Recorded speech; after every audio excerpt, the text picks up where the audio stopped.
So you were kinda bored of these big, slow, clumsy foils and you switched to something faster. But now you cannot really start it. You cannot be consistent. Maybe your success rate is about 1 out of 10. Or maybe you need a super long low dock to be able to run like crazy and then jump on the board, because you cannot really generate speed while on the board. Or maybe you need a high dock, because otherwise you cannot generate that initial speed that you need to be able to pump these foils. However, the main goal is always to be versatile, to be able to start from everywhere, even smaller foils.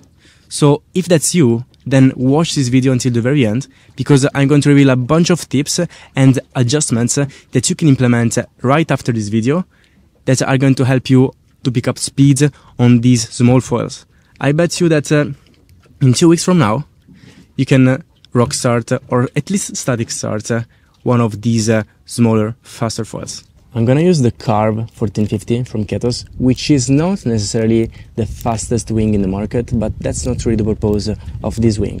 This wing is mainly for light wind wing foiling and the beginner or heavy prone foilers.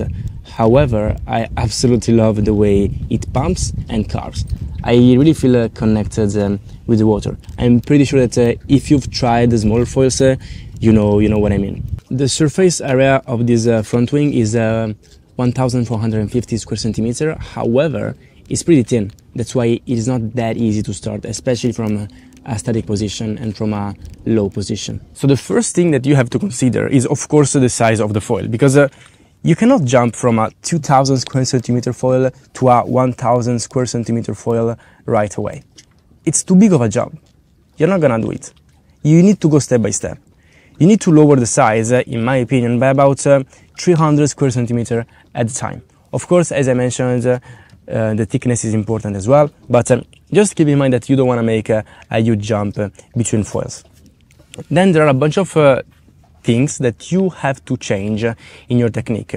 But the first thing, before you even disassemble your foil and put your small front wing on, is to practice with your big foil to be as gentle as possible. Because listen, chances are that if you put your small front wing right away and you try, you're gonna sink, you're gonna fall, you're gonna stall, or whatever. But if you keep your big foil and you practice with your big foil to be as gentle as possible and to lose as little height as possible, you're gonna be way more efficient once you switch to a smaller foil. So practice that first. Keep your big front wing and try to be as precise and as like a cat as possible when you step on the board. Try to lose minimal height when you jump on it. Then the other thing that you have to keep in mind is that we need to, how can I say, we need to put everything into the extreme. So if usually we need to focus on keeping the foil as close as possible to the surface, this time we need to almost keep it outside of the water. And if we usually have to focus on keeping the board flat, this time we need to keep the board extremely flat. We need to be extremely precise with everything, because there is no room for mistakes.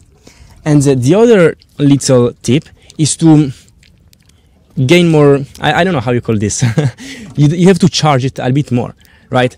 Maybe with a normal foil, you would simply hold it, give a little push, and step on it. But in this case, we need a bit more room, right? To charge and then jump, so that we can step on the board when we have more speed already. But then the most important thing that you have to keep in mind is that when you jump on the board, when you step on the board, as soon as you land, you cannot pump. Because if you pump, you're gonna stall it. Because with the smaller foils, if you don't have the right speed, you're gonna stall. So how the hell can you reach the speed before you stall?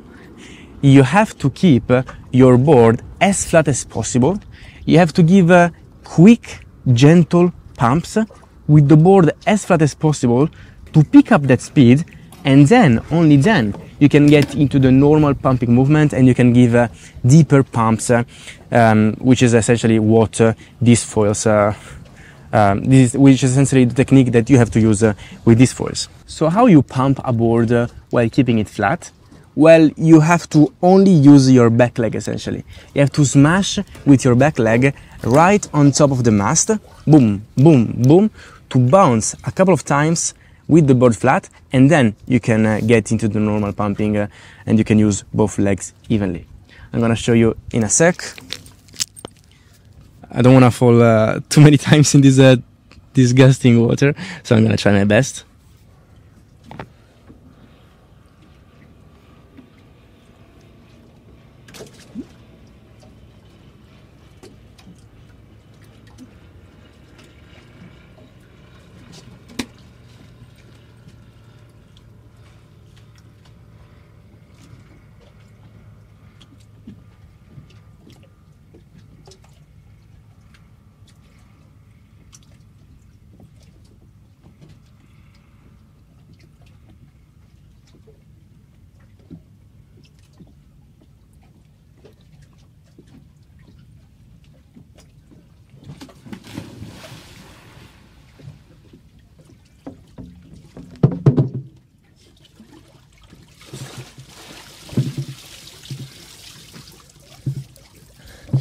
Definitely not the sharpest. I'm gonna try it a couple of times again, just so that you can really see how I accelerate the board by keeping it flat.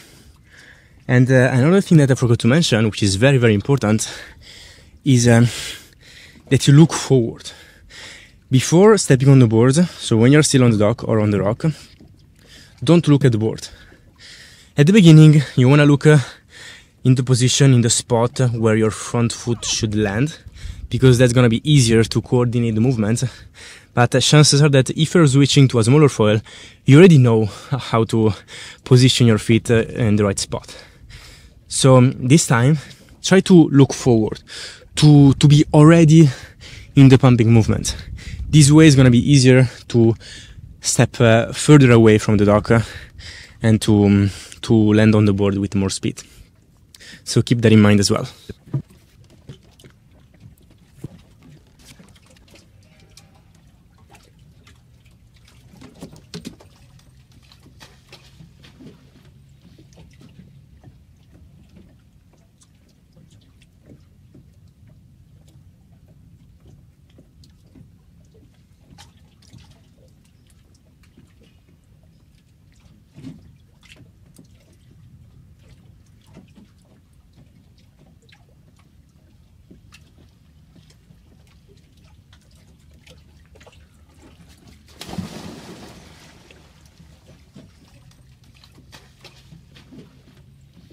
And of course, as always, the pump and glide drill really helps getting you to a sharper start.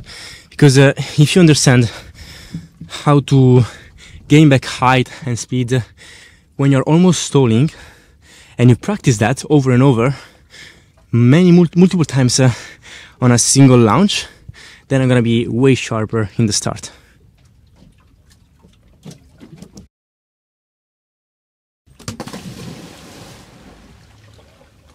As I mentioned, it's fundamental to be extremely sharp with the feet placement and the weight placement. You really don't want to put pressure in the forward part of the board because you don't have lift.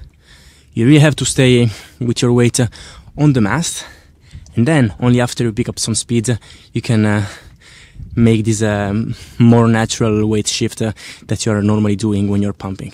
And then once you gain some confidence, you can try from a rock. The only difference is that, of course, you don't have a flat surface to stand on, and perhaps you're even lower, you're even closer to the water.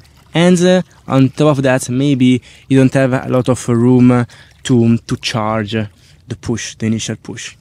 However, one thing that I forgot to mention earlier on the video is that you should really focus on jumping forward and not high. Because if you jump higher than the board, then it's going to be almost impossible to land gently on it. So you should really jump barely, you should really jump at a height that barely allow you to place your feet on the board. and you should really transfer all your energy into forward momentum. So really hit the board diagonally, right? You need to give this forward push, this tsum to the board, right? Super explanation today.